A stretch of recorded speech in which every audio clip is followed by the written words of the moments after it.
Hello everyone. ਅੱਜ ਅਸੀਂ ਪੜ੍ਹਾਂਗੇ ਸਰੀਰਕ ਸਿੱਖਿਆ ਅਤੇ ਖੇਡਾਂ ਮੋਡਿਊਲ 1 ਸਰੀਰਕ ਸਿੱਖਿਆ ਦੀ ਬੁਨਿਆਦ NSQF ਪੱਧਰ 1 ਸ਼੍ਰੇਣੀ 9ਵੀਂ। ਮੇਰਾ ਨਾਮ ਹੈ Jaswinder Singh, vocational trainer of physical education and sports GSS ਲਾਲਬਾਈ ਸ਼੍ਰੀ ਮੁਕਤਸਰ ਸਾਹਿਬ। ਅੱਜ ਦਾ ਸਾਡਾ ਟੌਪਿਕ ਹੈ ਯੋਜਨਾਬੰਦੀ ਉਮਰ ਉਚਿਤ ਸਰੀਰਕ ਗਤੀਵਿਧੀਆਂ। ਸਰੀਰਕ ਗਤੀਵਿਧੀਆਂ ਤੋਂ ਭਾਵ ਉਮਰ ਦੇ ਮੁਤਾਬਿਕ ਕਰਵਾਈਆਂ ਜਾਣ ਵਾਲੀਆਂ ਕਿਰਿਆਵਾਂ ਜੋ ਬੱਚੇ ਦੀ ਸਰੀਰਕ ਉਮਰ ਦੇ ਨਾਲ ਸੰਬੰਧਿਤ ਹੋਣ। ਪਹਿਲਾ ਹੈ ਸਰੀਰਕ ਤਾਕਤ ਅਤੇ ਤਾਲਮੇਲ ਵਧਾਉਣ ਲਈ ਯੋਜਨਾਵਾਂ ਦੀਆਂ ਗਤੀਵਿਧੀਆਂ। ਤਾਕਤ ਅਤੇ ਤਾਲਮੇਲ। ਤਾਕਤ ਸਟਰੈਂਥ ਅਤੇ ਤਾਲਮੇਲ ਕੋਆਰਡੀਨੇਸ਼ਨ ਸਰੀਰਕ ਵਿਕਾਸ ਦੇ ਦੋ ਖੇਤਰ ਹਨ ਜੋ ਲਗਭਗ ਆਪਣੇ ਆਪ ਦਾ ਖਿਆਲ ਰੱਖਣਾ ਪ੍ਰਤੀਤ ਹੁੰਦੇ ਹਨ। ਇਹ ਸ਼ਾਇਦ ਇਸ ਕਰਕੇ ਵੀ ਹੋ ਸਕਦਾ ਹੈ ਕਿ ਜਦੋਂ ਬੱਚੇ ਬਚਪਨ ਦੀਆਂ ਬਹੁਤ ਸਾਰੀਆਂ ਸੈਟਿੰਗਾਂ ਵਿੱਚ ਪਾਠਕ੍ਰਮ ਦੀ ਯੋਜਨਾ ਬਣਾਈ ਜਾ ਰਹੀ ਹੋਵੇ, ਆਖਰਕਾਰ ਬੱਚੇ ਵੱਡੇ ਹੁੰਦੇ ਜਾ ਰਹੇ ਹਨ, ਉਹਨਾਂ ਦੇ ਵਿੱਚ ਕੋਆਰਡੀਨੇਸ਼ਨ ਜ਼ਿਆਦਾ ਹੋਵੇਗਾ, ਭਾਵ ਉਹਨਾਂ ਦੇ ਵਿੱਚ ਤਾਲਮੇਲ, ਉਹਨਾਂ ਦੀਆਂ ਗਿਆਨ ਇੰਦਰੀਆਂ ਦਾ ਆਪਸ ਵਿੱਚ ਤਾਲਮੇਲ ਜ਼ਿਆਦਾ ਹੋਵੇਗਾ। ਪਰ ਜੇਕਰ ਇਹ ਯੋਜਨਾਵਾਂ ਨਾ ਬਣਾਈਆਂ ਜਾਣ ਤਾਂ ਬੱਚੇ ਦਾ ਸਰੀਰਕ ਵਿਕਾਸ ਪੂਰੀ ਤਰ੍ਹਾਂ ਨਹੀਂ ਹੋ ਸਕਦਾ, ਉਹ ਆਪਣੀ ਪੂਰੀ ਸਮਰੱਥਾ ਤੱਕ ਨਹੀਂ ਪਹੁੰਚ ਸਕਣਗੇ। ਜਿਵੇਂ ਕਿ ਉਹਨਾਂ ਦੇ ਕੋਆਰਡੀਨੇਸ਼ਨ, ਭਾਰ ਚੁੱਕਣ, ਤਾਲਮੇਲ ਅਭਿਆਸਾਂ ਦੀ ਘਾਟ। ਅਸੀਂ ਬੱਚਿਆਂ ਦੀਆਂ ਯੋਗਤਾਵਾਂ ਨੂੰ ਵਿਕਸਿਤ ਕਰਨ ਲਈ ਕੀ ਕਰ ਸਕਦੇ ਹਾਂ? ਇਸ ਦੇ ਵਿੱਚ ਹੈ ਤਾਕਤ ਅਤੇ ਤਾਲਮੇਲ। ਪਹਿਲਾਂ ਅਸੀਂ ਦੇਖਦੇ ਹਾਂ ਕਿ ਤਾਕਤ ਤੋਂ ਕੀ ਭਾਵ ਹੈ। ਤਾਕਤ ਤੋਂ ਭਾਵ ਹੈ ਬੱਚੇ ਦੀ ਕੰਮ ਕਰਨ ਦੀ ਸਮਰੱਥਾ ਤੋਂ, ਪਰ ਅਸੀਂ ਇਸ ਨੂੰ ਪ੍ਰੀ ਸਕੂਲ ਦੇ ਵਿੱਚ ਤਾਕਤ ਤੋਂ ਭਾਵ ਇੱਦਾਂ ਨਹੀਂ ਲੈ ਸਕਦੇ, ਕਿਉਂਕਿ ਜੋ ਛੋਟੇ ਬੱਚੇ ਹਨ ਪ੍ਰੀ ਸਕੂਲ ਜਾਂ ਕਿੰਡਰਗਾਰਟਨ ਬੱਚਿਆਂ ਦੀਆਂ ਕੰਡੀਸ਼ਨਾਂ, ਉਹਨਾਂ ਨੂੰ ਅਸੀਂ ਤਾਕਤ ਦੇ ਦੁਆਰਾ ਨਹੀਂ ਸੂਚੀਬੱਧ ਕਰ ਸਕਦੇ। ਉਹਨਾਂ ਨੂੰ ਜੋ ਕਿਰਿਆਵਾਂ ਦਿੱਤੀਆਂ ਜਾਣਗੀਆਂ ਉਹ ਨਿਯਮਬੱਧ ਨਹੀਂ ਹੋਣਗੀਆਂ। ਉਹਨਾਂ ਨੂੰ ਦਿੱਤੀਆਂ ਜਾਂ ਕਰਵਾਈਆਂ ਜਾਣ ਵਾਲੀਆਂ ਕਿਰਿਆਵਾਂ ਮਨੋਰੰਜਕ ਹੋਣੀਆਂ ਚਾਹੀਦੀਆਂ ਹਨ, ਤਾਂ ਜੋ ਉਹ ਆਸਾਨੀ ਨਾਲ ਉਹਨਾਂ ਨੂੰ ਖੇਡ ਸਕਦੇ ਹਨ, ਕਿਉਂਕਿ ਛੋਟੇ ਬੱਚੇ ਖੇਡਾਂ ਦੇ ਨਿਯਮਾਂ ਨੂੰ ਨਹੀਂ ਸਮਝਦੇ। ਤਾਂ ਇਸ ਲਈ ਉਹਨਾਂ ਨੂੰ ਕਰਵਾਈਆਂ ਜਾਣ ਵਾਲੀਆਂ ਕਿਰਿਆਵਾਂ ਜੋ ਹਨ ਉਹ ਮਨੋਰੰਜਕ ਹੋਣੀਆਂ ਚਾਹੀਦੀਆਂ ਹਨ।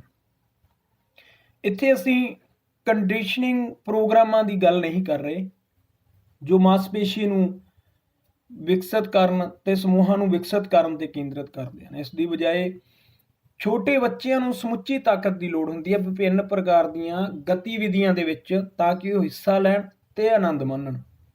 ਜਿਵੇਂ ਕਿ ਉਹਨਾਂ ਦੀਆਂ ਕਾਬਲੀਅਤਾਂ, ਚੀਜ਼ਾਂ ਨੂੰ ਕਰਨ ਦੀ ਸਮਰੱਥਾ ਵਿੱਚ ਵਿਸ਼ਵਾਸ ਹਾਸਲ ਕਰਨਾ ਅਤੇ ਅਸਲ ਵਿੱਚ ਚੀਜ਼ਾਂ ਕਰਨ ਦੀ ਤਾਕਤ ਹੋਣਾ, ਖਾਸ ਕਰ ਜੋ ਉਹ ਨਵੀਆਂ ਚੀਜ਼ਾਂ ਜਿਸ ਦੇ ਵਿੱਚ ਕਿਸੇ ਖੇਡ ਦੇ ਵਿੱਚ ਉਹ ਹਿੱਸਾ ਲੈਂਦੇ ਹਨ ਤਾਂ ਉਸ ਖੇਡ ਦੇ ਸੰਬੰਧੀ।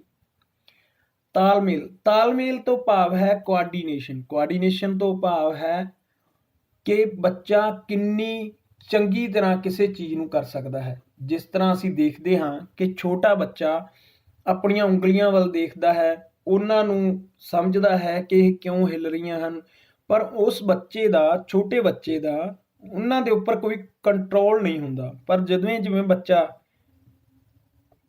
ਵੱਡਾ ਹੁੰਦਾ ਜਾਂਦਾ ਹੈ, ਉਸਦੇ ਗਿਆਨ ਇੰਦਰੀਆਂ, ਉਸਦੇ ਹੱਥਾਂ ਪੈਰਾਂ ਦਾ ਤਾਲਮੇਲ ਹੈ ਜੋ ਅੱਗੇ ਨਾਲੋਂ ਵਧੀਆ ਹੁੰਦਾ ਜਾਂਦਾ ਹੈ। ਜਿਸ ਤਰ੍ਹਾਂ ਕਿ ਇੱਕ ਛੋਟਾ ਬੱਚਾ ਉਹ ਉੱਠ ਨਹੀਂ ਸਕਦਾ, ਉਹ ਚੱਲ ਨਹੀਂ ਸਕਦਾ, ਪਰ ਜਿਵੇਂ ਉਹ ਵੱਡਾ ਹੁੰਦਾ ਜਾਂਦਾ ਹੈ ਉਹ ਪਹਿਲਾਂ ਬੈਠਣਾ ਸਿੱਖਦਾ ਹੈ, ਫਿਰ ਰੋਲਿੰਗ ਕਰਨਾ ਸਿੱਖਦਾ ਹੈ, ਰੋਲਿੰਗ ਭਾਵ ਫਿਰ ਉਹ ਰੁੜਨਾ ਸਿੱਖਦਾ ਹੈ, ਫਿਰ ਉਹ ਖੜਨਾ ਸਿੱਖਦਾ ਹੈ ਤੇ ਉਸ ਤੋਂ ਬਾਅਦ ਹੌਲੀ ਹੌਲੀ ਉਹ ਤੁਰਨਾ ਸਿੱਖਦਾ ਹੈ। ਇਹ ਸਭ ਜੋ ਹੈ ਇਹ ਸੰਭਵ ਹੈ ਤਾਲਮੇਲ ਜਾਂ ਕੋਆਰਡੀਨੇਸ਼ਨ ਦੀ ਵਜ੍ਹਾ ਦੇ ਨਾਲ। ਜਿਵੇਂ ਬੱਚਾ ਜੋ ਹੈ ਉਹ ਵੱਡਾ ਹੁੰਦਾ ਜਾਵੇਗਾ, ਉਸ ਦਾ ਜੋ ਤਾਲਮੇਲ ਹੈ, ਉਸਦੀ ਜੋ ਲੜੀ ਹੈ, ਉਹ ਇੱਕ ਖਾਸ ਤਰੀਕੇ ਨਾਲ ਵਾਪਰਨ ਅਤੇ ਖਾਸ ਨਤੀਜੇ ਦੇਵੇਗੀ, ਜਿਸ ਦੇ ਨਾਲ ਉਸਦਾ ਤਾਲਮੇਲ ਪਹਿਲਾਂ ਨਾਲੋਂ ਵਧੀਆ ਹੋ ਜਾਵੇਗਾ। ਜਾਂ ਅਸੀਂ ਕਹਿ ਸਕਦੇ ਹਾਂ ਕਿ ਬੱਚਿਆਂ ਦੇ ਵਿੱਚ ਤਾਕਤ ਅਤੇ ਤਾਲਮੇਲ ਦੇ ਦੁਆਰਾ ਹੀ ਯੋਜਨਾ ਜੋ ਬਣਾਈ ਜਾਣੀ ਚਾਹੀਦੀ ਹੈ। ਠੀਕ ਹੈ, ਸਾਰੇ ਵਿਕਾਸ ਦੇ ਮੁੱਦਿਆਂ ਦੀ ਤਰ੍ਹਾਂ ਵਿਅਕਤੀਗਤ ਅੰਤਰ ਉਸ ਦੇ ਵਿੱਚ ਹੋਣੇ ਬਹੁਤ ਜ਼ਰੂਰੀ ਹਨ, ਕਿਉਂਕਿ ਜੋ ਵੀ ਅਸੀਂ ਯੋਜਨਾਵਾਂ ਬਣਾ ਰਹੇ ਹਨ ਉਸ ਨੂੰ ਬਹੁਤ ਸਾਰੇ ਫੈਕਟਰ ਹੈ ਜੋ ਪ੍ਰਭਾਵਿਤ ਕਰਦੇ ਹਨ, ਜਿੱਦਾਂ ਕਿ ਮੇਲ ਜਾਂ ਫੀਮੇਲ ਜਾਂ ਸੱਭਿਆਚਾਰ ਜਾਂ ਉੱਥੋਂ ਦਾ ਵਾਤਾਵਰਨ, ਉੱਥੋਂ ਦਾ ਸਥਾਨ। ਤਾਂ ਇਹਨਾਂ ਸਾਰੇ ਅਸੀਂ ਧਿਆਨ ਵਿੱਚ ਰੱਖ ਕੇ, ਇਹਨਾਂ ਸਾਰੇ ਅੰਤਰਾਂ ਨੂੰ ਅਸੀਂ ਧਿਆਨ ਵਿੱਚ ਰੱਖ ਕੇ ਉਹਨਾਂ ਬੱਚਿਆਂ ਦੇ ਲਈ ਜੋ ਅਸੀਂ ਇਹ ਯੋਜਨਾ ਬਣਾ ਸਕਦੇ ਹਾਂ। ਇਸ ਦੇ ਵਿੱਚ ਅੰਤਰ ਇਸ ਲਈ ਵੀ ਹੋਣੇ ਚਾਹੀਦੇ ਹਨ ਕਿਉਂਕਿ ਸਾਰੇ ਬੱਚੇ ਕਿਸੇ ਇੱਕ ਖੇਡ ਜਾਂ ਇੱਕ ਕੰਮ ਨੂੰ ਪਸੰਦ ਨਹੀਂ ਕਰਦੇ। ਜੇਕਰ ਉਹ ਇਦਾਂ ਨਹੀਂ ਕਰਦੇ ਤਾਂ ਉਹਨਾਂ ਤੁਸੀਂ ਸਾਰਿਆਂ ਦਾ ਵਿਕਾਸ ਨਹੀਂ ਕਰ ਸਕਦੇ, ਉਹਨਾਂ ਦੀ ਸਟਰੈਂਥ ਨਹੀਂ ਵਧਾ ਸਕਦੇ, ਉਹਨਾਂ ਦਾ ਕੋਆਰਡੀਨੇਸ਼ਨ ਨਹੀਂ ਵਧਾ ਸਕਦੇ। ਤਾਂ ਇਸ ਦੇ ਲਈ ਇਸ ਦੇ ਵਿੱਚ ਵਿਅਕਤੀਗਤ ਅੰਤਰ ਹੋਣੇ ਬਹੁਤ ਜ਼ਰੂਰੀ ਹਨ। ਉਸ ਤੋਂ ਬਾਅਦ ਅਸੀਂ ਦੇਖਦੇ ਹਾਂ ਕਿ ਬੱਚਿਆਂ ਦੇ ਵਿੱਚ ਖੇਡਣ ਦੀ ਪ੍ਰਕਿਰਿਆ ਉਹਨਾਂ ਦੇ ਜੇਕਰ ਅਨੁਸਾਰ ਨਹੀਂ ਹੋਵੇਗੀ, ਬੱਚਿਆਂ ਦੇ ਜੋ ਕਿਰਿਆਵਾਂ ਅਸੀਂ ਉਹਨਾਂ ਨੂੰ ਕਰਵਾ ਰਹੇ ਹਾਂ ਜੇਕਰ ਉਹਨਾਂ ਦੇ ਲਾਇਕ ਨਹੀਂ ਹਨ ਤਾਂ ਉਹ ਬੱਚਾ ਉਸ ਕੰਮ ਜਾਂ ਉਸ ਕਾਰਵਾਈ ਜਾਂ ਉਸ ਖੇਡ ਨੂੰ ਸਿੱਖ ਵੀ ਨਹੀਂ ਸਕੇਗਾ। ਇਸ ਲਈ ਇਸ ਦੇ ਵਿੱਚ ਅੰਤਰ ਤੇ ਬੱਚਿਆਂ ਦੇ ਅਕੋਰਡਿੰਗ ਹੀ ਉਹ ਗਤੀਵਿਧੀਆਂ ਜੋ ਹੋਣੀਆਂ ਚਾਹੀਦੀਆਂ ਹਨ। ਇਸ ਤੋਂ ਬਾਅਦ ਉਹਨਾਂ ਦਾ ਵਿਕਾਸ ਹੈ ਜੋ ਨਿਰੰਤਰਤਾ ਦੇ ਇੱਕ ਖਾਸ ਬਿੰਦੂ ਤੇ ਹੀ ਪਹੁੰਚਦਾ ਹੈ ਜਦੋਂ ਅਸੀਂ ਉਹ ਗਤੀਵਿਧੀਆਂ ਉਹਨਾਂ ਦੇ ਲੈਵਲ ਦੀਆਂ ਹੋਣਗੀਆਂ।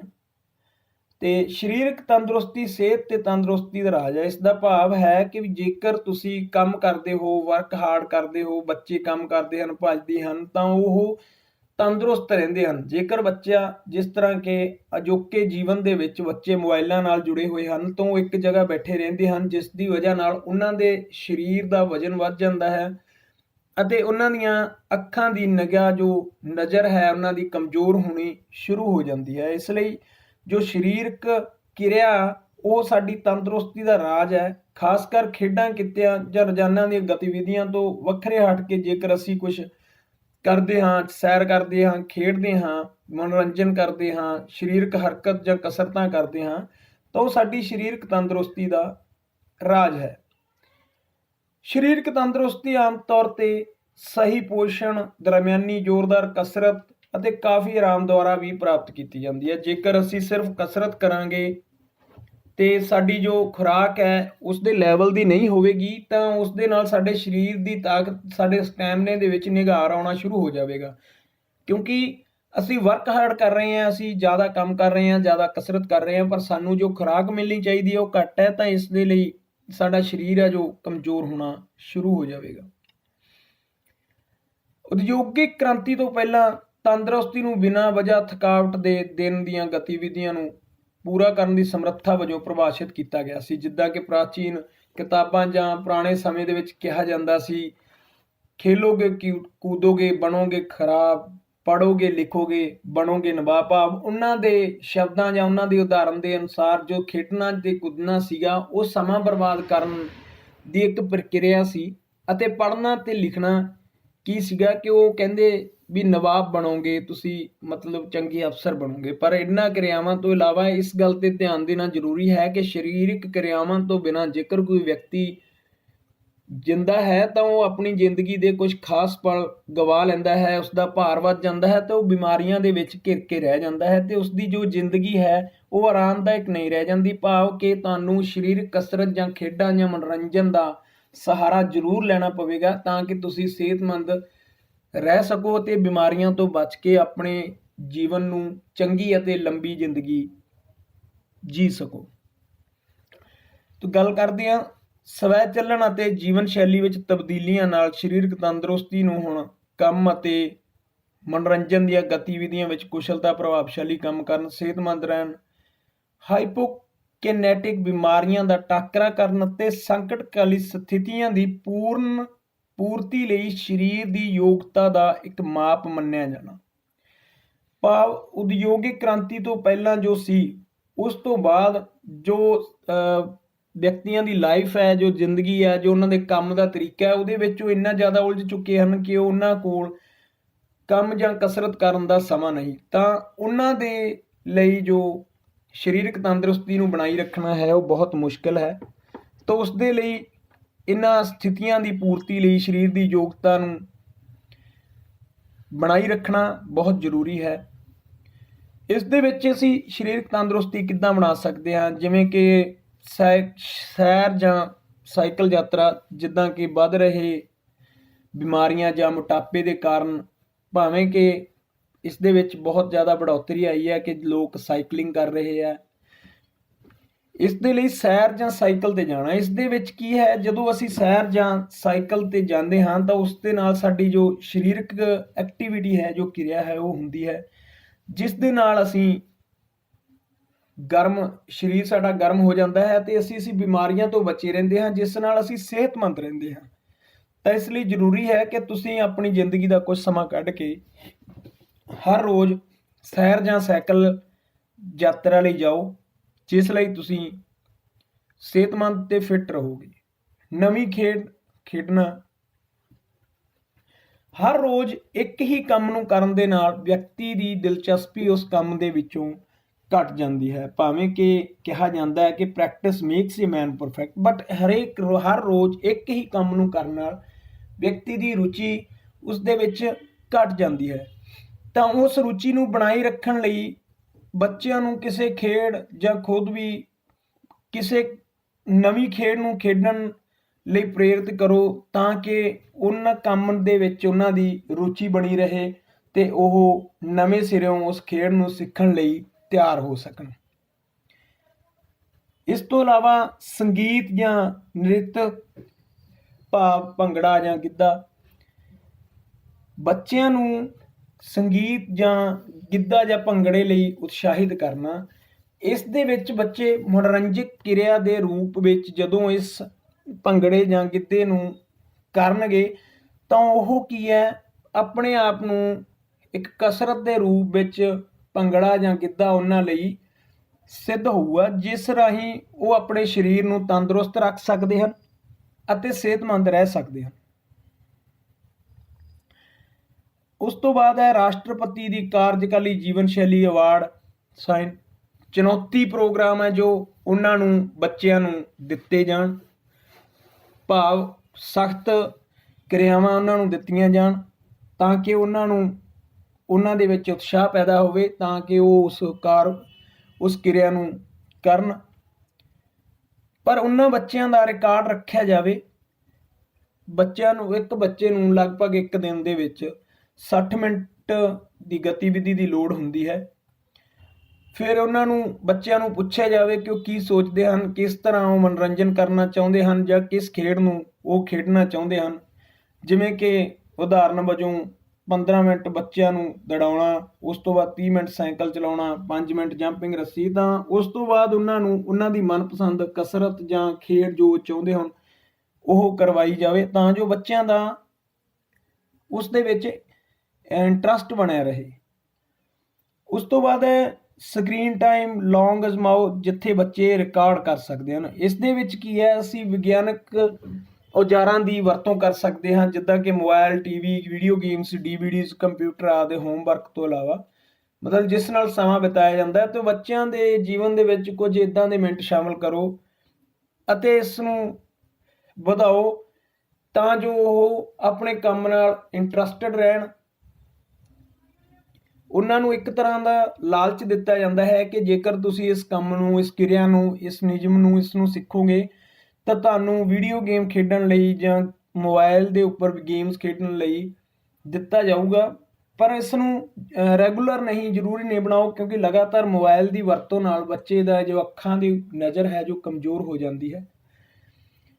ਇਸ ਤੋਂ ਇਲਾਵਾ ਅਸੀਂ ਗੱਲ ਕਰਦੇ ਹਾਂ ਪੋਸ਼ਣ ਦੀ। ਪੋਸ਼ਣ ਭਾਵ ਸੰਤੁਲਿਤ ਭੋਜਨ ਤੋਂ ਕੀ ਭਾਵ ਹੈ? ਸੰਤੁਲਿਤ ਭੋਜਨ ਤੋਂ ਭਾਵ ਹੈ ਉਹ ਭੋਜਨ ਜਿਸ ਦੇ ਵਿੱਚ ਲੋੜੀਂਦੀ ਮਾਤਰਾ ਵਿੱਚ ਸਾਰੇ ਤੱਤ, ਵਿਟਾਮਿਨਸ, ਮਿਨਰਲ ਆਦਿ ਸ਼ਾਮਲ ਹੋਣ, ਉਸ ਨੂੰ ਸੰਤੁਲਿਤ ਭੋਜਨ ਦਾ ਨਾਮ ਦਿੱਤਾ ਜਾਂਦਾ ਹੈ। ਅੱਜ ਕੱਲ੍ਹ ਦੇ ਬਿਜ਼ੀ ਲਾਈਫ ਦੇ ਵਿੱਚ ਜੋ ਸੰਤੁਲਿਤ ਭੋਜਨ ਦੀ ਘਾਟ ਦੇ ਕਾਰਨ ਆਮ ਲੋਕਾਂ ਦੀ ਲਾਈਫ ਦੇ ਵਿੱਚ ਉਹਨਾਂ ਦੇ ਸਰੀਰ ਦੇ ਵਿੱਚ ਮੋਟਾਪਾ ਦੇਖਿਆ ਜਾਂਦਾ। ਉਸ ਦੀ ਵਜ੍ਹਾ ਇਹ ਹੈ ਕਿ ਉਹ ਸੰਤੁਲਿਤ ਭੋਜਨ ਦੀ ਵਜ੍ਹਾ ਸਮੇਂ ਦੀ ਘਾਟ ਦੇ ਕਾਰਨ ਜੋ ਫਾਸਟ ਫੂਡ ਹੈ ਉਸ ਦੀ ਵਰਤੋਂ ਜ਼ਿਆਦਾ ਕਰ ਰਹੇ ਹਨ, ਜ਼ਿਆਦਾ ਖਾ ਰਹੇ ਹਨ। ਜੋ ਆਇਲੀ ਫੂਡ ਹੈ ਉਹਨਾਂ ਦੇ ਬੋਡੀ ਨੂੰ ਫੈਟੀ ਬਣਾ ਦਿੰਦਾ ਹੈ, ਭਾਵ ਕਿ ਉਹ ਆਇਲ ਹੈ ਐਡਜਸਟ ਨਹੀਂ ਹੁੰਦਾ, ਡਾਈਜੈਸਟ ਨਹੀਂ ਹੁੰਦਾ, ਜਲਦੀ ਡਾਈਜੈਸਟ ਨਹੀਂ ਹੁੰਦਾ। ਤਾਂ ਉਸ ਕਰਕੇ ਮਤਲਬ ਉਹਨਾਂ ਨੂੰ ਜ਼ਿਆਦਾ ਚਰਬੀ ਉਹਨਾਂ ਦੇ ਸਰੀਰ ਵਿੱਚ ਜਮ੍ਹਾਂ ਹੋਣ ਕਰਕੇ ਉਹਨਾਂ ਦਾ ਵੇਟ ਵੱਧ ਜਾਂਦਾ ਹੈ, ਜਿਸ ਕਾਰਨ ਉਹਨਾਂ ਨੂੰ ਕਸਰਤ ਜਾਂ ਚੱਲਣ ਫਿਰਨ ਦੇ ਵਿੱਚ ਵੀ ਮੁਸ਼ਕਲ ਆਉਂਦੀ ਹੈ।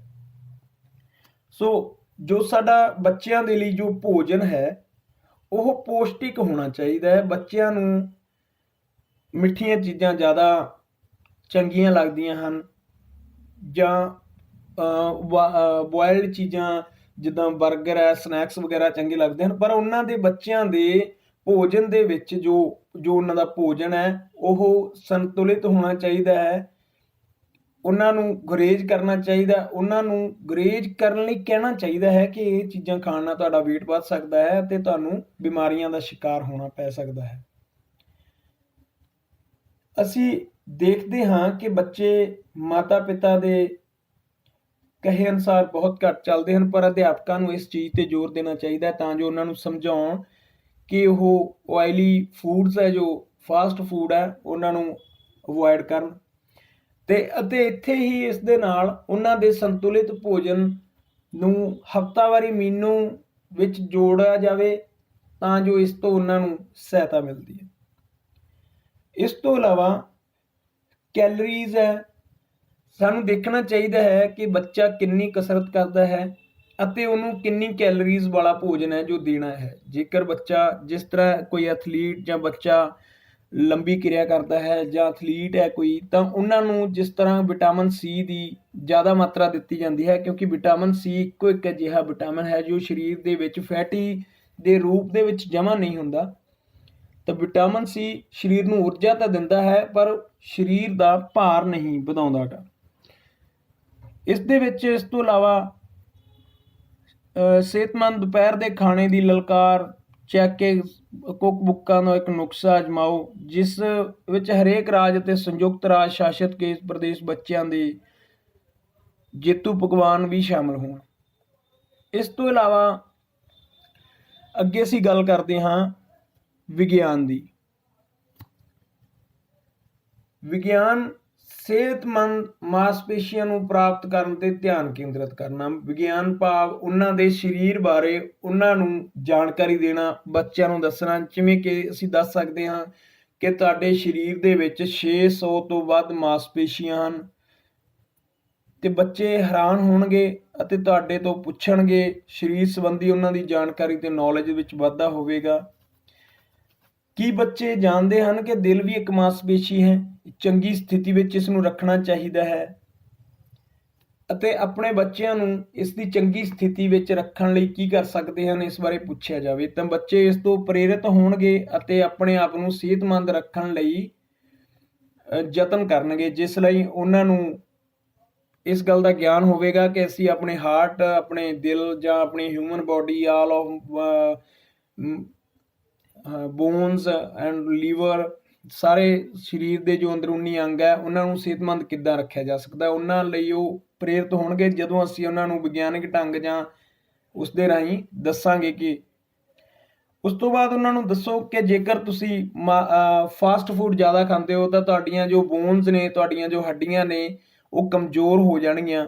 ਤਾਂ ਹੱਡੀਆਂ ਨੂੰ ਮਜ਼ਬੂਤ ਰੱਖਣ ਲਈ ਬੱਚਿਆਂ ਨੂੰ ਦੱਸੋ ਕਿ ਉਹ ਕਿਸ ਤਰ੍ਹਾਂ ਹੱਡੀਆਂ ਨੂੰ ਮਜ਼ਬੂਤ ਕਰ ਸਕਦੇ ਹਨ, ਕਿ ਉਹਨਾਂ ਨੂੰ ਵੱਧ ਤੋਂ ਵੱਧ ਕੈਲਸ਼ੀਅਮ ਦੀ ਜ਼ਰੂਰਤ ਹੈ, ਦੁੱਧ ਪੀਣਾ ਜਾਂ ਘਿਓ ਜਾਂ ਮੱਖਣ ਖਾਣਾ। ਪਰ ਇਸ ਦੇ ਨਾਲ ਉਹਨਾਂ ਦੀ ਜੋ ਸਰੀਰਕ ਕਸਰਤ ਹੈ ਉਸ ਦਾ ਹੋਣਾ ਵੀ ਬਹੁਤ ਜ਼ਰੂਰੀ ਹੈ। ਛੋਟੇ ਬੱਚਿਆਂ ਦੀਆਂ ਹੱਡੀਆਂ ਜੋ ਲਚਕਦਾਰ ਹੁੰਦੀਆਂ ਹਨ, ਜਿਸ ਕਾਰਨ ਉਹ ਡਿੱਗਣ ਵਗੈਰਾ ਤੇ ਟੁੱਟਦੀਆਂ ਨਹੀਂ। ਤੇ ਜਦੋਂ ਬੱਚਾ ਜਿਵੇਂ ਜਿਵੇਂ ਵੱਡਾ ਹੁੰਦਾ ਜਾਂਦਾ ਹੈ ਤਾਂ ਉਹਨਾਂ ਦੇ ਸਰੀਰ ਦੀਆਂ ਹੱਡੀਆਂ ਦੇ ਵਿੱਚੋਂ ਕੈਲਸ਼ੀਅਮ ਦੀ ਕਮੀ ਹੁੰਦੀ ਜਾਂਦੀ ਹੈ। ਜਿਸ ਤਰ੍ਹਾਂ ਅਸੀਂ ਦੇਖਦੇ ਹਾਂ ਕਿ ਜੋ ਵੱਡੀ ਉਮਰ ਦੇ ਬਜ਼ੁਰਗ ਹਨ ਉਹਨਾਂ ਦੇ ਡਿੱਗਣ ਤੇ ਉਹ ਹੱਡੀ ਆਸਾਨੀ ਨਾਲ ਟੁੱਟ ਜਾਂਦੀ ਹੈ, ਪਰ ਉਹਨਾਂ ਹੱਡੀਆਂ ਨੂੰ ਮਜ਼ਬੂਤ ਬਣਾਈ ਰੱਖਣ ਦੇ ਲਈ ਕੈਲਸ਼ੀਅਮ ਦੀ ਜ਼ਰੂਰਤ ਪੈਂਦੀ ਹੈ। ਬੱਚਿਆਂ ਨੂੰ ਦੱਸੋ ਕਿ ਹੱਡੀਆਂ ਨੂੰ ਵਧਣ ਲਈ ਕੈਲਸ਼ੀਅਮ ਦੀ ਜ਼ਰੂਰਤ ਹੈ, ਵਿਟਾਮਿਨ ਡੀ ਜੋ ਸਾਨੂੰ ਸੂਰਜ ਦੀ ਕਿਰਨਾਂ ਤੋਂ ਮਿਲਦਾ ਹੈ, ਅਤੇ ਸਰੀਰਕ ਗਤੀਵਿਧੀ ਦੀ ਬਹੁਤ ਜ਼ਰੂਰਤ ਹੈ। ਇਸ ਤੋਂ ਇਲਾਵਾ ਇੱਕ ਛੋਟੀ ਜਿਹੀ ਬੋਤਲ ਜਾਂ ਛੋਟੇ ਖਾਲੀ ਕਾਗਜ਼ ਦੇ ਰੋਲ ਵਿੱਚੋਂ ਇੱਕ ਪਿਗੀ ਬੈਂਕ ਬਣਾਓ ਅਤੇ ਹੱਡੀਆਂ ਲਈ ਤੂੜੀਆਂ ਕੱਟੋ। ਹਰ ਰੋਜ਼ ਕਸਰਤ ਬਾਅਦ ਵਿਟਾਮਿਨ ਡੀ ਨਾਲ ਭਰਪੂਰ ਵਿਟਾਮਿਨ ਡੀ ਲਵੋ ਅਤੇ ਭੋਜਨ ਜਿਵੇਂ ਦੁੱਧ ਜਾਂ ਕੈਲਸ਼ੀਅਮ ਨਾਲ ਭਰਪੂਰ ਭੋਜਨ, ਦਹੀਂ ਦਾ ਸੇਵਨ ਕਰਨਾ। ਹਰ ਕੰਮ ਲਈ ਬੈਂਕ ਵਿੱਚ ਹੱਡੀ ਪਾਓ ਅਤੇ ਆਪਣੇ ਬੱਚਿਆਂ ਨੂੰ ਪੁੱਛੋ ਕਿ ਉਹ ਹਰ ਰੋਜ਼ ਸਾਰੀਆਂ ਹੱਡੀਆਂ ਬੈਂਕ ਵਿੱਚ ਪਾ ਰਹੇ ਹਨ ਜਾਂ ਨਹੀਂ। ਇਸ ਤੋਂ ਇਲਾਵਾ ਗਣਿਤ, ਦਿਲ ਦੀ ਧੜਕਣ ਨੂੰ ਗਿਣਨਾ, ਬੱਚੇ ਨੂੰ ਦੱਸਣਾ ਕਿ ਉਹਨਾਂ ਦੀ ਜੋ ਹਾਰਟ ਰੇਟ ਹੈ, ਉਹਨਾਂ ਦੇ ਦਿਲ ਦੀ ਧੜਕਣ ਦੀ ਜੋ ਗਤੀ ਆ ਉਹ 80 ਤੋਂ 120 ਬੀਟਸ ਤੱਕ ਹੋ ਸਕਦੀ ਹੈ। ਬੱਚਿਆਂ ਨੂੰ ਦਿਖਾਓ ਕਿ ਆਪਣੇ ਗੁੱਟ ਦੇ ਉੱਪਰ ਰੱਖ ਕੇ ਤੁਸੀਂ ਉਸ ਧੜਕਣ ਨੂੰ ਕਿਸ ਤਰ੍ਹਾਂ ਮੇਜ਼ਰ ਕਰ ਸਕਦੇ ਹੋ, ਕਿਸ ਤਰ੍ਹਾਂ ਉਸ ਨੂੰ ਗਿਣ ਸਕਦੇ ਹੋ। ਤਾਂ ਬੱਚੇ ਨੂੰ ਦੁਬਾਰਾ ਕਿਰਿਆ ਕਰਨ, ਉਹਨਾਂ ਨੂੰ ਜੰਪਿੰਗ ਕਰਨ ਲਈ ਕਹੋ, ਤਾਂ ਜਿਸ ਰਾਹੀਂ ਉਹ ਜੰਪਿੰਗ ਕਰਨਗੇ ਤਾਂ ਉਹਨਾਂ ਦੇ ਦਿਲ ਦੀ ਜੋ ਧੜਕਣ ਉਹ ਵੱਧ ਜਾਵੇਗੀ। ਦੁਬਾਰਾ ਤੁਹਾਨੂੰ ਰੀਡਿੰਗ ਕਰਨ ਲਈ ਕਹੋ। ਇਸ ਤਰ੍ਹਾਂ ਉਹ ਆਪਣੀ ਦਿਲ ਦੀ ਧੜਕਣ ਜਾਂਚਣ ਦੇ ਨਾਲ ਕਸਰਤ ਕਰਨਗੇ, ਜਿਨ੍ਹਾਂ ਨਾਲ ਉਹਨਾਂ ਦੀ ਕੈਲਰੀਜ਼ ਹੈ ਜੋ ਬਰਨ ਹੋਣਗੀਆਂ ਤੇ ਇਸ ਤੋਂ ਇਲਾਵਾ ਉਹ ਤੰਦਰੁਸਤ ਤੇ ਫਿੱਟ ਵੀ ਰਹਿ ਸਕਦੇ ਨੇ। ਆਮ ਤੌਰ ਤੇ 4 ਤੋਂ 8 ਸਾਲ ਦੇ ਬੱਚਿਆਂ ਨੂੰ ਇੱਕ ਦਿਨ ਵਿੱਚ 1200 ਤੋਂ 22,000 ਕੈਲਰੀਜ਼ ਤੱਕ ਦੀ ਜ਼ਰੂਰਤ ਹੁੰਦੀ ਹੈ। ਭੋਜਨ ਦੀ ਸੇਵਾ 400 ਹੈ ਤਾਂ ਕੈਲਰੀਜ਼ ਕਿੰਨੀ ਬਚੀ, ਇਸ ਦੇ ਵਿੱਚ ਇਹ ਸਭ ਹੋਵੇਗਾ ਜੋ ਆਪਣੀ ਕੈਲਰੀ ਸੀਮਾ ਦੇ ਅੰਦਰ ਰਹਿਣ ਲਈ ਭੋਜਨ ਖਾਣ ਦੇ ਯੋਗ ਹੈ। ਇਸ ਤੋਂ ਇਲਾਵਾ ਅਸੀਂ ਕੁਝ ਫੈਕਟਸ ਦੇਖਦੇ ਹਾਂ। ਵਿਜ਼ੀ ਬੋਡੀ ਬੁੱਕ ਹੈ ਜੋ ਮੈਰੀ ਐਨ ਫੇਜ਼ਰ ਦੁਆਰਾ ਤੰਦਰੁਸਤੀ ਲਈ ਇੱਕ ਕਿਡਸ ਦੀ ਮਾਰਗਦਰਸ਼ਕ, ਆਈ ਕੇ ਲੀਜ਼ੀ ਰੌਕਵਿਲ ਦੁਆਰਾ ਫਿੱਟ ਪ੍ਰਾਪਤ ਕਰਦਾ ਹੈ। ਮਰਫੀ ਨੇ ਹੈਰੀਐਟ ਜਿਫਟ ਦੁਆਰਾ ਟ੍ਰੈਡਮਿਲ ਨੂੰ ਮਿਲਿਆ। ਇਸ ਤਰ੍ਹਾਂ ਦੇ ਫੈਕਟਸ ਤੋਂ ਇਲਾਵਾ ਦੂਸਰੀਆਂ ਮੂਵਸ ਹੈ ਜੋ ਉਸ ਦਾ ਫਾਇਦਾ ਉਠਾਉਣਾ, ਜਿਵੇਂ ਚਲੋ ਮੂਵਸ ਵਾਧਾ ਲੈਣਾ ਕਿ ਅਸੀਂ ਚੱਲ ਕੇ ਜਾਵਾਂਗੇ, ਆਪਣੇ ਖੇਤਰ ਦੇ ਵਿੱਚ ਆਉਣਾ, ਮੂਵ ਕਰਨਾ, ਸ਼ਾਮਲ ਹੋਣਾ, ਜਾਂ ਇੱਕ ਸਿਹਤਮੰਦ ਅਮਰੀਕਾ ਦੀ ਭਾਈਵਾਲੀ ਵਿੱਚ ਸ਼ਾਮਲ ਹੋਣਾ, ਭਾਵ ਕਿ ਅਸੀਂ ਇੱਕ ਸਿਹਤਮੰਦ ਕੈਟਾਗਰੀਜ਼ ਨੂੰ ਬਿਲੋਂਗ ਕਰਦੇ ਹਾਂ। ਉਸ ਤੋਂ ਬਾਅਦ ਹਰ ਰੋਜ਼ ਸਾਨੂੰ ਸਿਹਤਮੰਦ ਰਹਿਣ ਲਈ ਵੱਖ-ਵੱਖ ਤਰੀਕਿਆਂ ਦੇ ਵਿੱਚ ਕਿਰਿਆਸ਼ੀਲ ਰਹਿਣਾ ਲੋੜ ਹੈ। ਸਾਰਾ ਦਿਨ ਛੋਟੇ ਤਰੀਕਿਆਂ ਨਾਲ ਕਿਰਿਆਸ਼ੀਲ ਰਹਿਣਾ, ਜਿਸ ਤਰ੍ਹਾਂ ਕਿ ਅਸੀਂ ਆਫਿਸ ਵਰਕ ਕਰਦੇ ਹੋਏ ਆਪਣੇ ਸਰੀਰ ਨੂੰ ਕਿਰਿਆ ਵਿੱਚ ਰੱਖਣਾ, ਜ਼ਿਆਦਾ ਦੇਰ ਤੱਕ ਬੈਠ ਕੇ ਟਾਈਪਿੰਗ ਵਗੈਰਾ ਜਾਂ ਕੰਮ ਵਗੈਰਾ ਕਰਨਾ, ਜਾਂ ਬੱਚੇ ਇੱਕ ਜਗ੍ਹਾ ਬੈਠ ਕੇ ਮੋਬਾਈਲ ਵੇਖਦੇ ਹਨ ਤਾਂ ਉਹਨਾਂ ਲਈ ਕਿਰਿਆ ਲਈ ਵੱਖ-ਵੱਖ ਮੌਕਿਆਂ ਨੂੰ ਪਾਲਣਾ। ਜਿਸ ਤਰ੍ਹਾਂ ਬੱਚੇ ਨੂੰ ਕਿਸੇ ਕੰਮ ਨੂੰ ਕਰਨ ਲਈ ਕਹਿਣਾ ਤਾਂ ਉਹ ਜਦੋਂ ਉੱਠ ਕੇ ਉੱਥੋਂ ਜਾਣਗੇ ਤਾਂ ਉਹ ਇੱਕ ਤਰ੍ਹਾਂ ਨਾਲ ਕਿਰਿਆ ਕਰ ਰਹੇ ਹੋਣਗੇ। ਰੋਜ਼ਾਨਾ ਦੀਆਂ ਜੋ ਕਿਰਿਆਵਾਂ ਹਨ ਉਹਨਾਂ ਦੇ ਵਿੱਚ ਵੱਖ-ਵੱਖ ਜੋ ਅਸੀਂ ਚੇਂਜਸ ਕਰ ਸਕਦੇ ਹਾਂ। ਗੱਡੀ ਚਲਾਉਣਾ, ਜਿਸ ਤਰ੍ਹਾਂ ਅਸੀਂ ਗੱਡੀ ਚਲਾਉਂਦੇ ਹਾਂ ਤਾਂ ਉਸ ਦੀ ਬਜਾਏ ਕਸਰਤ ਕਰਨਾ, ਜਾਂ ਕਿਤੇ ਕਿਸੇ ਜਗ੍ਹਾ 'ਤੇ ਨੇੜੇ ਜਾਣਾ ਹੈ ਤਾਂ ਗੱਡੀ ਜਾਂ ਵਹੀਕਲ ਦੀ ਵਜ੍ਹਾ ਨਾਲ ਚੱਲ ਕੇ ਜਾਣਾ। ਕਾਰਾਂ ਘਟਾਉਂਦੀਆਂ ਹਨ ਕਿ ਅਸੀਂ ਕਿੰਨਾ ਤੁਰਦੇ ਹਾਂ, ਭਾਵ ਕਿ ਕਾਰ ਇਹ ਨਿਸ਼ਚਿਤ ਕਰਦੀ ਹੈ ਕਿ ਜਿੰਨੀ ਦੂਰ ਕਾਰ ਜਾਵੇਗੀ ਉਨਾ ਹੀ ਅਸੀਂ ਘੱਟ ਤੁਰੇ ਹਾਂ। ਡਰਾਈਵਿੰਗ ਦੇ ਬਜਾਏ ਸੁਝਾਵਾਂ ਵਿੱਚ ਸ਼ਾਮਲ ਕਰੋ। ਕਾਰ ਚਲਾਉਣ ਦੀ ਬਜਾਏ ਕੋਨੇ ਦੀਆਂ ਦੁਕਾਨਾਂ ਤੋਂ ਚੱਲੋ, ਭਾਵ ਕਿ ਚੱਲ ਕੇ ਜਾਓ, ਤੁਰ ਕੇ ਜਾਓ। ਹਫ਼ਤੇ ਵਿੱਚ 1-2 ਦਿਨ ਲਈ ਚੱਕਰ ਬਣਾਓ। ਬੱਸ ਅੱਡੇ, ਰੇਲਵੇ ਸਟੇਸ਼ਨ ਜਾਂਦੇ ਹੋ ਤਾਂ ਜਨਤਕ ਟਰਾਂਸਪੋਰਟ ਫੜੋ ਜਾਂ ਤੁਰ ਕੇ ਜਾਓ।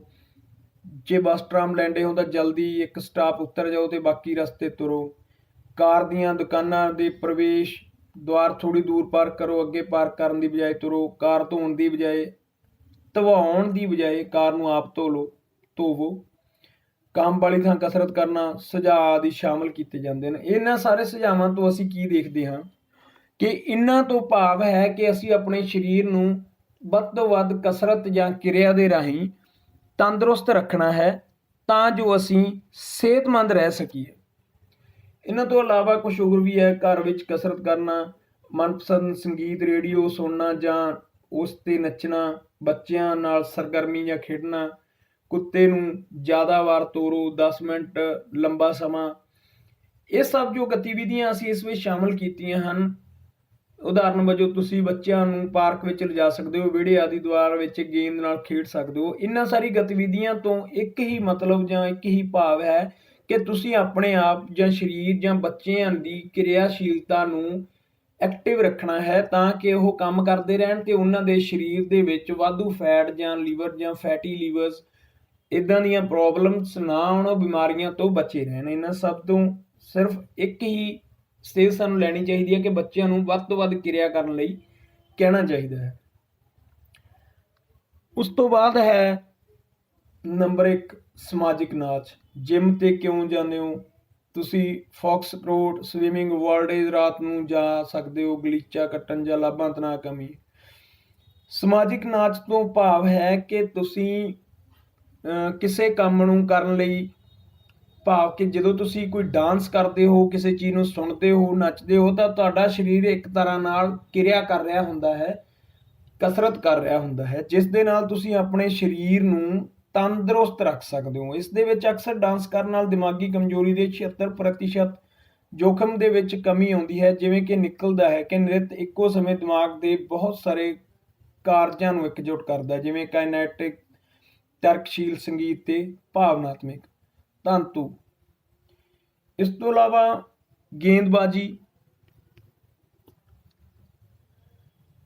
ਫਿਲਮ ਦਾ ਬਿਗ ਲਿਬੋਸਕੀ ਵਿਚਲੇ ਡੂਡ ਸ਼ਾਇਦ ਘੜਾ ਸਿਗਰਟ ਪੀਣ ਵਾਲਾ ਲੈਵਲ ਹੋ ਸਕਦਾ, ਪਰ ਗੇਂਦਬਾਜ਼ੀ ਕਰਨ ਵੇਲੇ ਤਵੱਜੋ ਅਸਲ ਵਿੱਚ ਉਹਦੀ ਚਾਲ ਦਾ ਖੰਡਨ ਕਰਦੀ ਹੈ। ਭਾਵ ਗੇਂਦਬਾਜ਼ੀ ਕਰਨਾ, ਕ੍ਰਿਕਟ ਨਾਲ ਸੰਬੰਧਿਤ ਗੇਂਦਬਾਜ਼ੀ ਜਦੋਂ ਅਸੀਂ ਕਰਦੇ ਹਾਂ ਤਾਂ ਉਸ ਦੇ ਨਾਲ ਸਾਡਾ ਸਰੀਰ ਬਹੁਤ ਸਾਰੀਆਂ ਕਿਰਿਆਵਾਂ ਨੂੰ ਇੱਕ ਸਮੇਂ ਨਾਲ ਕਰ ਰਿਹਾ ਹੁੰਦਾ ਹੈ ਕਿ ਅਸੀਂ ਇੱਕ ਲਾਈਨ ਨੂੰ ਪਾਰ ਕਰਨ ਤੋਂ ਪਹਿਲਾਂ ਆਪਣੀ ਪੂਰੀ ਆਰਮ ਨੂੰ ਰੋਟੇਟ ਕਰਨਾ ਹੈ ਤੇ ਉਸ ਤੋਂ ਬਾਅਦ ਬਾਲ ਨੂੰ ਸਿੱਟਣਾ ਹੈ, ਤੇ ਬਾਲ ਉਸ ਤੋਂ ਪਹਿਲਾਂ ਮੂਵ ਹੋ ਜਾਣੀ ਚਾਹੀਦੀ ਹੈ ਕਿ ਇਸ ਤੋਂ ਪਹਿਲਾਂ ਅਸੀਂ ਉਸ ਦੀ ਜੋ ਐਂਡ ਲਾਈਨ ਹੈ ਉਸ ਨੂੰ ਪਾਰ ਕਰੀਏ।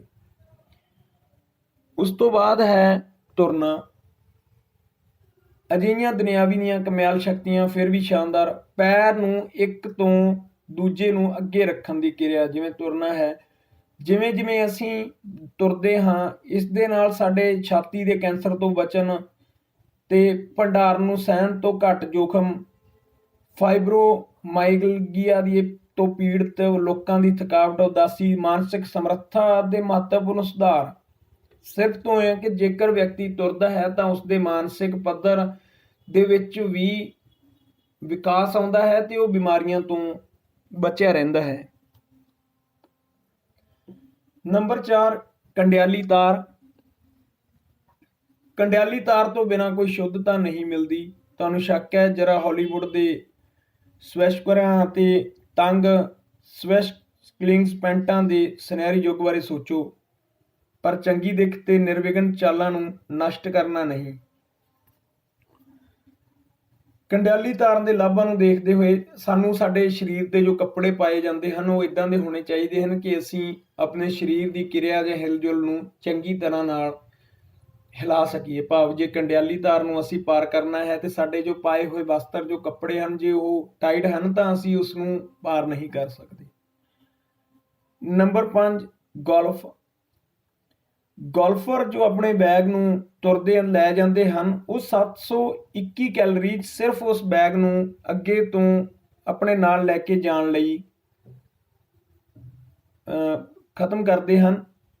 ਇਸ ਤੋਂ ਇਲਾਵਾ 718 ਕੈਲੋਰੀਜ਼ ਉਹ ਵਰਤੋਂ ਕਰਦੇ ਹਨ। ਇੱਕ ਕੈਡੀ ਦੇ ਨਾਲ ਚੱਲਦੇ ਗੋਲਫਰ 613 ਕੈਲੋਰੀਜ਼ ਖਰਚ ਕਰਦੇ ਹਨ।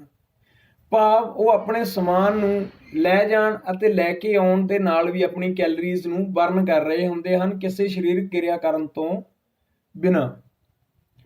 Number 6 volleyball. ਵਾਲੀਬਾਲ ਦੇ ਵਿੱਚ ਬਹੁਤ ਸਾਰੀਆਂ ਗਤੀਵਿਧੀਆਂ ਆ ਜਾਂਦੀਆਂ ਹਨ, ਜਿੱਦਾਂ ਬਾਲ ਦੇ ਅਨੁਸਾਰ, ਬਾਲ ਦੀ ਉਚਾਈ ਦੇ ਅਨੁਸਾਰ ਜੰਪ ਕਰਨਾ, ਉਸ ਤੋਂ ਇਲਾਵਾ ਉਸ ਨੂੰ ਹਿੱਟ ਕਰਨਾ ਤੇ ਜੋ ਬਾਲ ਹੈ ਉਹ ਨੈਟ ਦੇ ਵਿੱਚ ਨਾ ਫਸੇ, ਇਸ ਗੱਲ ਦਾ ਧਿਆਨ ਰੱਖਣਾ। ਭਾਵ ਕਿ ਇੱਕ ਕੰਮ ਨੂੰ ਕਰਨ ਦੇ ਨਾਲ ਸਾਡਾ ਦਿਮਾਗ ਬਹੁਤ ਸਾਰੀ ਗਤੀਵਿਧੀਆਂ ਨੂੰ ਦੁਹਰਾ ਰਿਹਾ ਹੁੰਦਾ ਹੈ, ਜਿਵੇਂ ਕਿ ਛਾਲ ਮਾਰਨ, ਸਕੁਐਸ਼ਿੰਗ, ਗੋਤਾਖੋਰੀ ਤੇ ਚਿਪਕਣ ਵਰਗੀਆਂ ਸਰੀਰਕ ਲਹਿਰਾਂ ਦੀਆਂ ਵਿਲੱਖਣ ਕਿਸਮਾਂ ਤੇ ਅੱਖਾਂ ਦੇ ਤਾਲਮੇਲ ਨੂੰ ਬਿਹਤਰ ਬਣਾਉਂਦਾ ਹੈ। ਇਸ ਤੋਂ ਇਲਾਵਾ ਰੋਲਰ ਸਕੇਟਿੰਗ।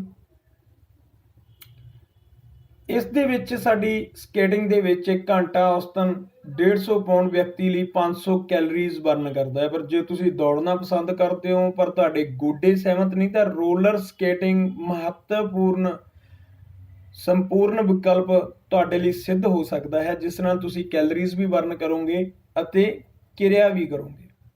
ਪਿੰਗ ਪੋਂਗ, ਇਹ ਸਾਡੇ ਇੱਕ ਵਧੀਆ ਕਾਰਡੀਓਵੈਸਕੂਲਰ ਵਰਕਆਊਟ ਪ੍ਰਦਾਨ ਕਰਦਾ ਹੈ, ਜਿਸ ਦੇ ਲਈ ਰਿਫਲੈਕਸਸ ਤੇ ਕੋਰਟੋਨ ਸੁਧਰਦਾ ਹੈ, ਉੱਪਰਲੀਆਂ ਤੇ ਦਰਮਿਆਨੀ ਸੰਯੁਕਤ ਗਤੀਸ਼ੀਲਤਾ ਦੇ ਵਿੱਚ ਸੁਧਾਰ ਕਰਦਾ ਹੈ, ਜਿਸ ਦੇ ਨਾਲ એનર્ਜੀ ਤਾਂ ਸਾਡੀ ਵਰਨ ਹੁੰਦੀ ਹੀ ਹੈ।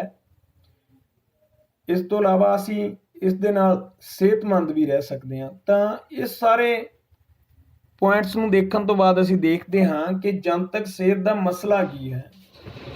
ਸਮੁੱਚੀ ਸਰੀਰਕ ਗਤੀਵਿਧੀ ਮਹੱਤਵਪੂਰਨ ਯੋਗਦਾਨ ਪਾਉਂਦੀ ਹੈ। ਨਿਯਮਤ ਸਰੀਰਕ ਗਤੀਵਿਧੀ ਵਿੱਚ ਸ਼ਾਮਲ ਹੋਣਾ ਇਸ ਦੇ ਬਹੁਤ ਸਾਰੇ ਮਾੜੇ ਤੇ ਸਿਹਤ ਨਤੀਜਿਆਂ ਦਾ ਜੋਖਮ ਘਟਾ ਸਕਦੇ ਹਾਂ, ਜਿਸ ਵਿੱਚ ਅਸੀਂ ਆਪਣੇ ਹਾਈਪਰਟੈਂਸ਼ਨ, ਸ਼ੂਗਰ, ਦਿਲ ਦੀ ਬਿਮਾਰੀ ਤੇ ਕੁਝ ਕੈਂਸਰ ਵਗੈਰਾ ਇਸ ਦੇ ਵਿੱਚ ਸ਼ਾਮਲ ਹਨ। ਸਰੀਰਕ ਗਤੀਵਿਧੀ ਵੀ ਇਸ ਵਿੱਚ ਮਹੱਤਵਪੂਰਨ ਕਾਰਕ ਹੈ। ਜਨਤਕ ਮਸਲਾ ਕੀ ਹੈ ਕਿ ਲਗਾਤਾਰ ਆਪਣੇ ਕੰਮ ਦੇ ਵਿੱਚ ਰੁੱਝੇ ਰਹਿਣ ਦੀ ਵਜ੍ਹਾ ਕਾਰਨ ਅਸੀਂ ਸਰੀਰਕ ਕਸਰਤ ਨਹੀਂ ਕਰ ਪਾ ਰਹੇ, ਜਿਸ ਕਾਰਨ ਜੋ ਆਮ ਜਨਤਕ ਜਾਂ ਬੱਚੇ ਜਾਂ ਜੋ ਵਿਅਕਤੀ ਹਨ ਉਹ ਬਿਮਾਰੀਆਂ ਦਾ ਸ਼ਿਕਾਰ ਹੋ ਰਹੇ ਹਨ ਤੇ ਇਸ ਨਤੀਜੇ ਵਜੋਂ ਮੋਟਾਪੇ ਦਾ ਸ਼ਿਕਾਰ ਹੋ ਰਹੇ ਹਨ, ਜਿਸ ਕਾਰਨ ਉਹਨਾਂ ਨੂੰ ਬਿਮਾਰੀਆਂ ਲੱਗ ਰਹੀਆਂ ਹਨ। ਤਾਂ ਸਾਨੂੰ ਸੁਨਿਸ਼ਚਿਤ ਕਰਨਾ ਚਾਹੀਦਾ ਹੈ ਕਿ ਅਸੀਂ ਹਰ ਰੋਜ਼ ਆਪਣੀ ਡੇਲੀ ਲਾਈਫ ਦੇ ਵਿੱਚ ਘੱਟੋ ਘੱਟ 60 ਮਿੰਟ ਦੀ ਸਰੀਰਕ ਗਤੀਵਿਧੀਆਂ ਵਿੱਚ ਹਿੱਸਾ ਲੈਣਾ ਯਕੀਨੀ ਬਣਾਈਏ, ਤਾਂ ਜੋ ਅਸੀਂ ਅਤੇ ਸਾਡੇ ਬੱਚੇ ਸਰੀਰਕ ਤੇ ਮਾਨਸਿਕ ਤੌਰ ਤੇ ਤੰਦਰੁਸਤ ਅਤੇ ਚੰਗੀ ਜ਼ਿੰਦਗੀ ਬਤੀਤ ਕਰ ਸਕਣ। ਧੰਨਵਾਦ।